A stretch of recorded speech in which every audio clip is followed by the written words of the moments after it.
Si je vous dis Europe, ça vous fait penser à quoi? À quel mot? À quelle idée? Chez moi, Selon vous, qu'est-ce qui marche bien en Europe? la mobilité européenne. Est-ce que vous pensez que l'Europe a un impact concret sur votre quotidien? À vous. Ah oui, à moi oui. Alors que pensez-vous de ces phrases dans ce cas-là? L'Union européenne a pris une place trop importante dans le quotidien des Français. Non, je pense pas. Je peux pas souscrire à ce genre de phrase. Je pense que l'Union européenne est à sa bonne place, qu'on doit la protéger, qu'on doit la préserver. Le projet européen est important, mais la réalité n'est pas à la hauteur des promesses. Oui, c'est une phrase que je comprends qu'on puisse dire cette phrase. Le projet européen est un projet grandiose. C'est historique que des nations aient souhaité faire un traité de paix sans avoir fait la guerre avant, puisque au moment où on l'a fait, il n'y avait pas la guerre, que des gens se soient liés sur des choses pareilles. C'est historique. C'est un très grand projet et effectivement, on n'est pas encore tout à fait à la hauteur. Qu'on le veuille ou non, on a besoin de l'Union européenne pour faire face aux défis qui dépassent les frontières de la France. Oui, je crois qu'il faut qu'on protège nos centres de décision.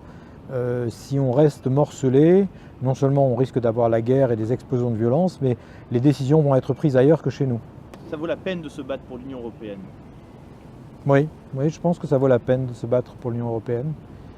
Que c'est une idée qui vaut la peine qu'on avance, qui vaut la peine qu'on donne de son temps et de son énergie. Oui.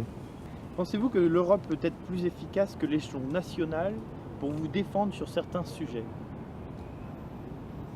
Oui, sur des sujets de rapport avec l'Afrique, sur des sujets militaires, sur des sujets de partage de certains problèmes économiques, oui.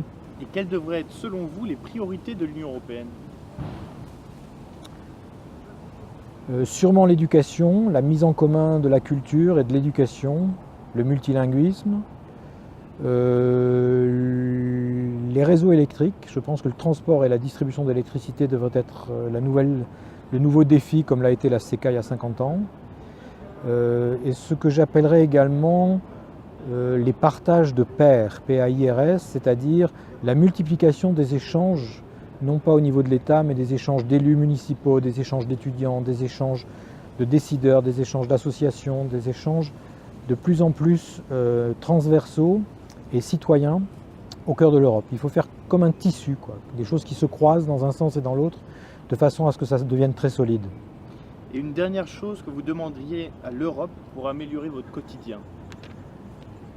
Mon quotidien? Des infrastructures routières et ferroviaires. Moi, je bouge beaucoup dans ma circonscription. C'est vrai qu'il y a quand même des endroits où c'est encore pas évident d'y aller rapidement et de façon confortable. Très bien. Je vous remercie. Merci pour ce beau lieu. Et Merci à vous. Pour Merci. cette sympathique discussion.